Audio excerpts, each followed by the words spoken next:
본문 말씀은 요한복음 9장 1절로부터 12절이 되겠습니다.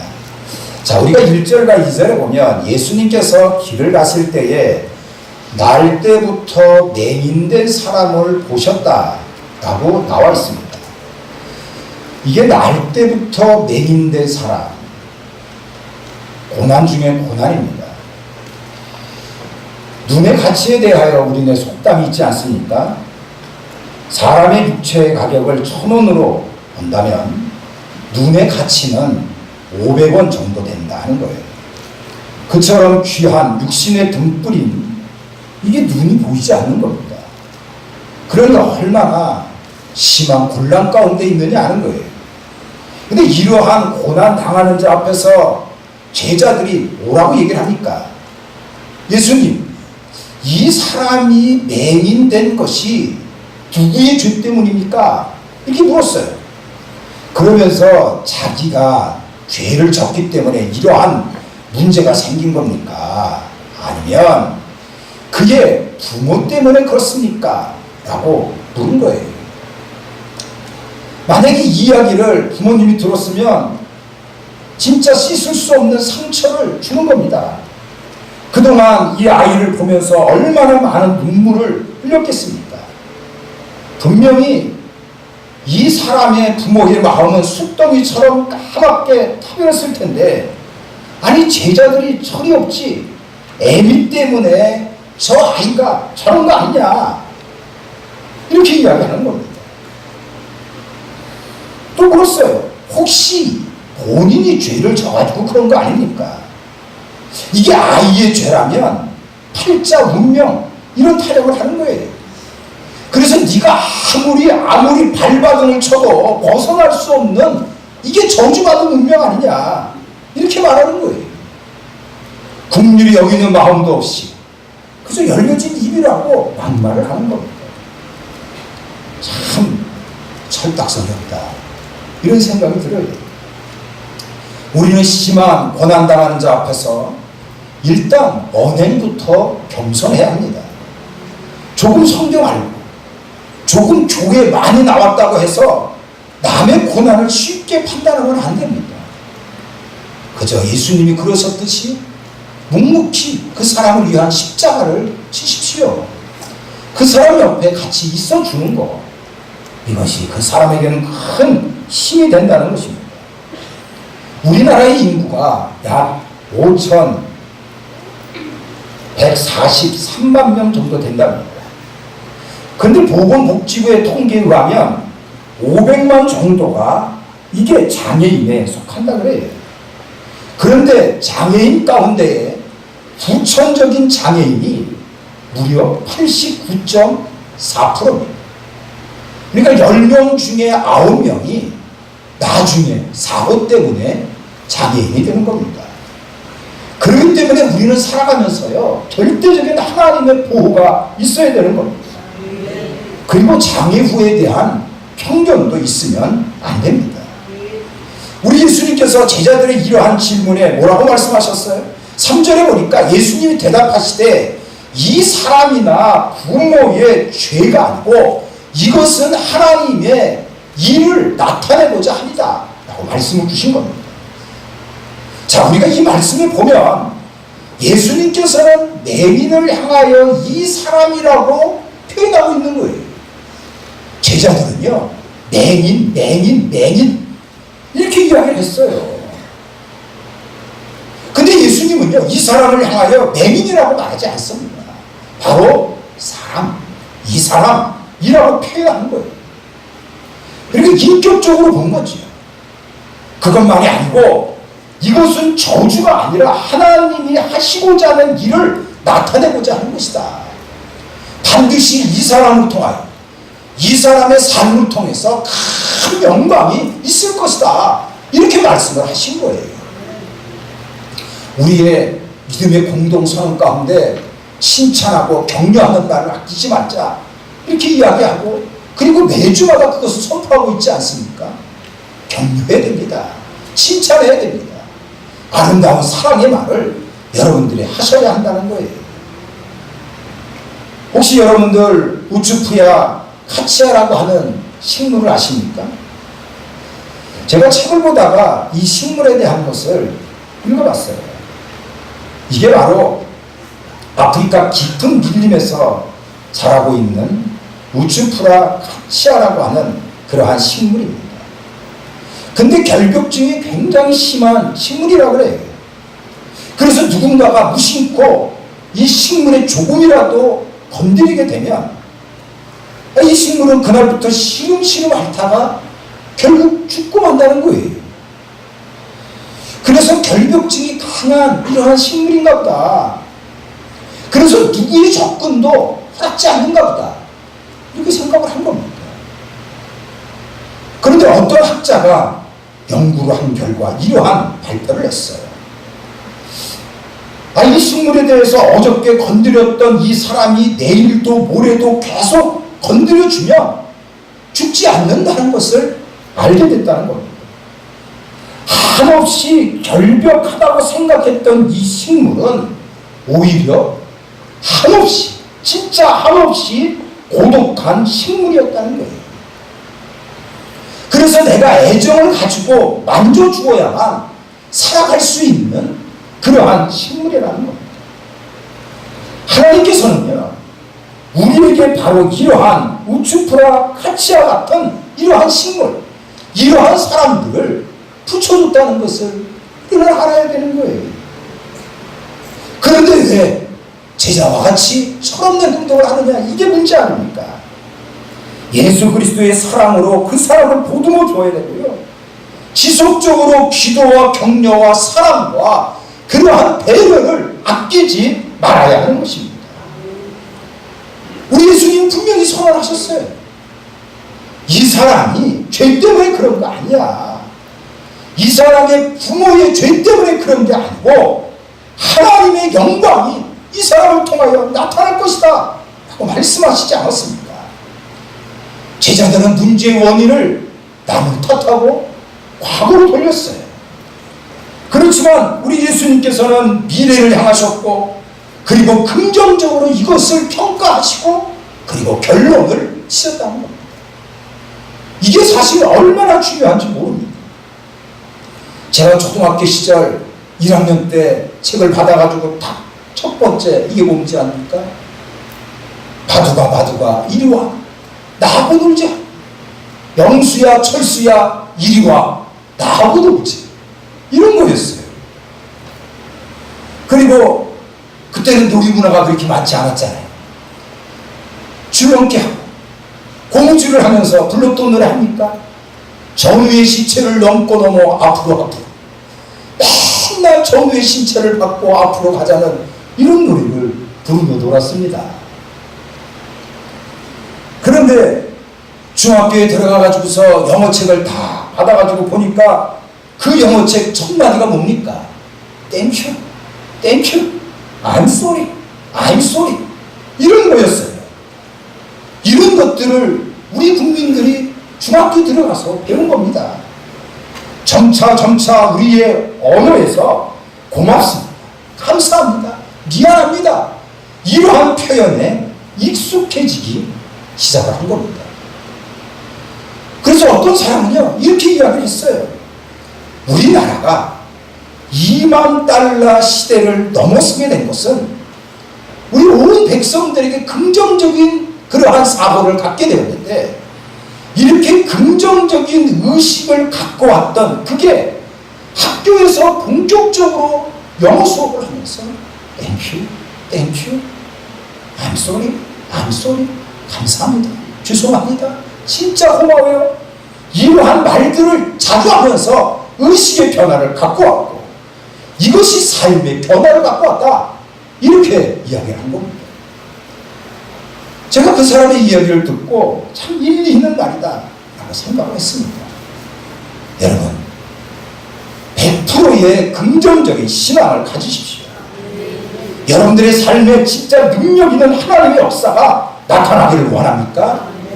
그렇다면 예수 그리스도 안에서 나는 할 수 있다라고 하는 이러한 긍정적인 믿음을 가지시기를 바랍니다. 예수님 안에서 할 수 있다고 하는 이러한 믿음을 갖게 된다면 여러분들 마음에 웃게 될 것이고, 마음이 웃으면 얼굴도 웃게 되고 인생도 펴지고 웃게 되는 것입니다. 목소리도 부드럽게 해보시고요. 그리고 의지적으로 하나님의 말씀을 가까이 해보시고 의지적으로 예배에 열심히 참여를 해보십시오. 반드시 하나님의 역사가 여러분들에게 나타나게 될 것입니다. 우리 예수님은 4절에 이런 말씀을 하셨어요. 때가 아직 낮음에 나를 보내신 이의 일을 우리가 하여야 하리라. 밤이 오리니 그때는 아무것도 할 수가 없다. 이런 말씀을 하셨는데, 이 말씀은 일할 수 있는 기회를 놓치지 말라는 겁니다. 왜 많은 사람들이 하나님이 주시는 축복의 기회를 못 잡는지 압니까? 사실 기회라고 하는 것은 예수 그리스도를 믿는 마음과 주님이 주시는 열정적인 이러한 땀을 흘려야 하는 거예요. 이게 요행을 바라고 땀을 흘리지 않기 때문에 하나님이 주시는 축복의 기회를 놓치는 경우가 사실 많이 있습니다. 그래서 우리 예수님께서는요, 천국이라고 하는 것은 침노하는 자의 것이라고 말씀을 하신 거예요. 믿음으로 우리의 승리의 대장 예수님을 앞장 세우고 나아가십시오. 발걸음 발걸음 하나님께서 붙잡아 주시고 여러분들의 바람과 소원이 하나님 안에서 이루어질 것입니다. 정신병원에 가면요, 남자보다는 여자가 많습니다. 왜 여자가 많은지 압니까? 요새는 아이를 적게 낳는 세태가 큰 원인이다, 이렇게 얘기해요. 그러니까 아이가 한 명, 두 명, 그러다 보니까 한가하니까 이게 무료한 시간을 어떻게 보내지 못하는 거예요. 그러다 보니 옛날 애인 생각도 나고, 이게 학창시절 때 나를 그렇게 쫓아다녔던 이 사람과 지기하고 비교해보니까 자꾸만 뭔가 부족한 것 같고, 그러다 보니까 신경질 나고 술도 한잔하게 되고 밖으로 빙빙 돌다 보니까 이게 잘못된 이러한 모습으로 빠지게 되는 경우가 많고, 그러다 보니 정신적인 충격을 받고 정신병원에 오는 경우가 많이 있다는 겁니다. 그래서 어떤 사람이 정신병원에 입원한 여자 환자를 조사해 보니까요, 정신병원에 애를 5명 이상 낳은 사람이 거의 없다는 겁니다. 그러니 첫째 낳고 둘째 낳고 셋째 낳고 이러다 보니까 애 키우느라고 막 정신이 없고, 그리고 얘네들 시집가고 장가 보내는데 정신이 없고, 얘네들 또 애기 나면 손자 손녀 돌보느라고 정신이 없고, 이러다 보니까 이 마음에 적적한 그런 마음을 가질 여유가 없다는 거예요. 맞는 얘기인 것 같아요. 지금 와서 내가 애가 하나도 없고 둘 없는데 어떡합니까? 걱정하지 마세요. 우리에게는 하나님이 주시는 하나님 아버지의 명령이 있지 않습니까? 먼저 그의 나라와 그 일을 구하라. 그리하면 이 모든 것을 너에게 더하여 주신다고 하는 이러한 약속을 우리에게 해주셨잖아요. 우리 십자단지 진짜 우리 목감교회 성도들이 많이 들어가서 전도하고 있습니다.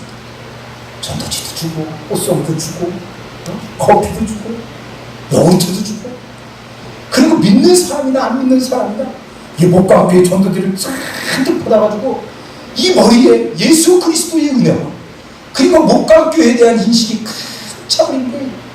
그래서 여기서 딱 보면 목감교회 나 이거 있어요. 목감교회 이거 있어요.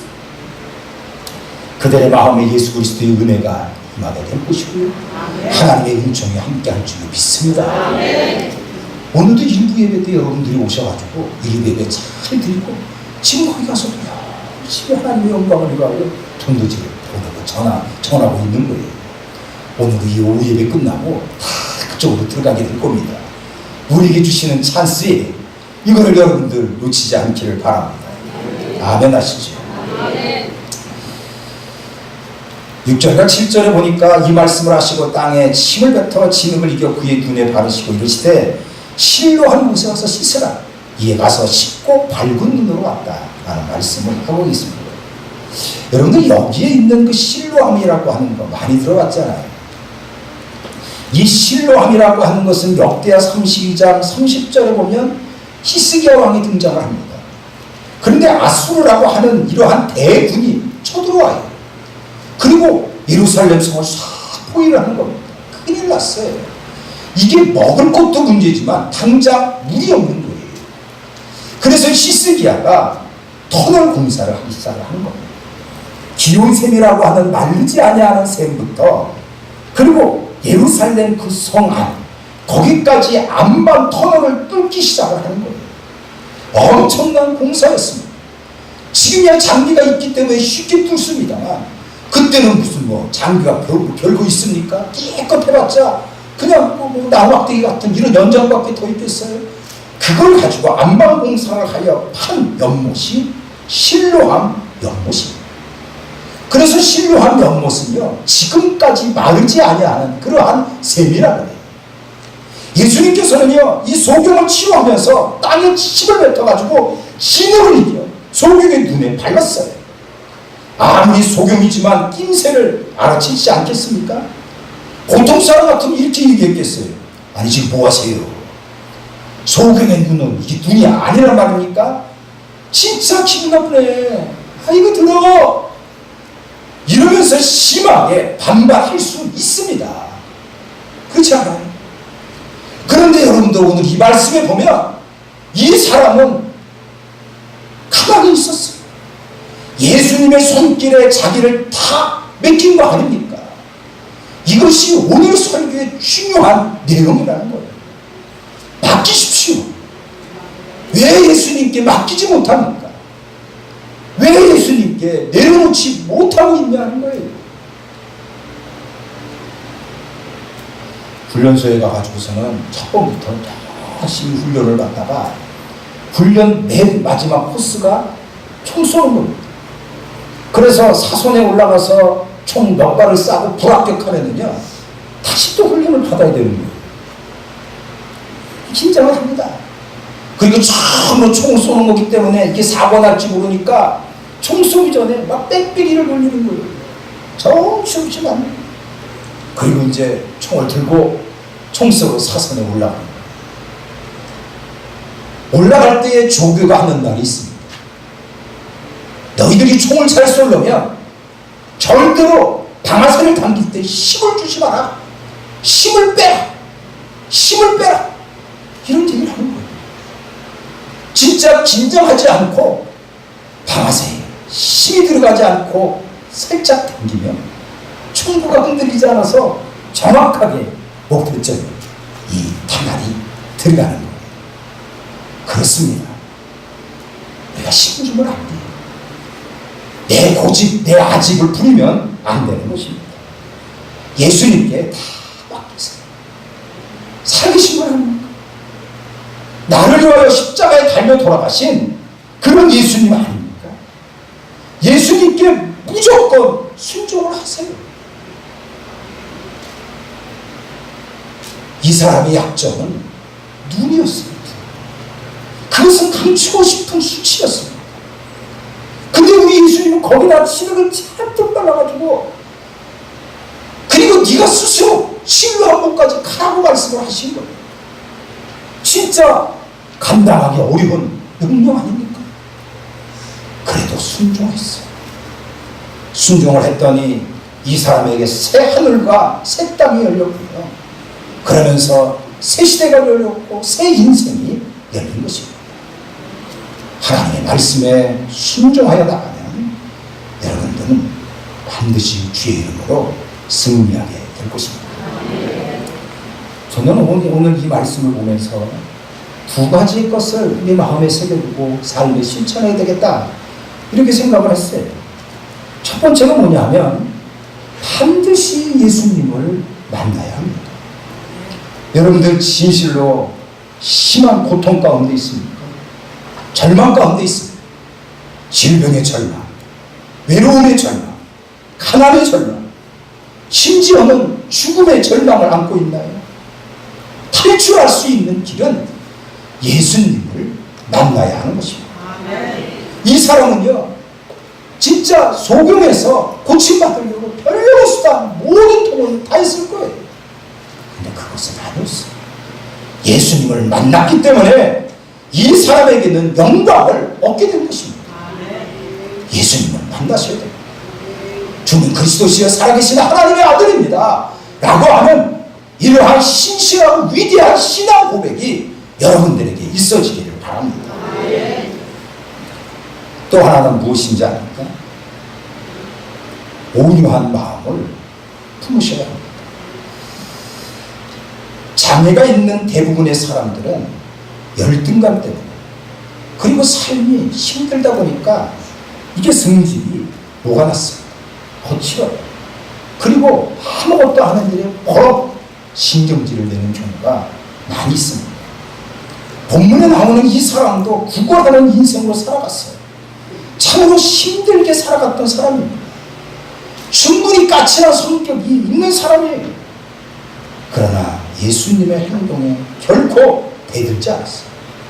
고분고분하고 온유한 이러한 성품이 이 사람의 삶을 역전시켰던 겁니다. 쉽게 감정을 보이지 마세요. 왜 신경질을 내고 왜 화를 냅니까? 우리 예수님같이 온유하셔야 된다는 거예요. 광어라고 하면 여러분들이 물고기를 아시죠?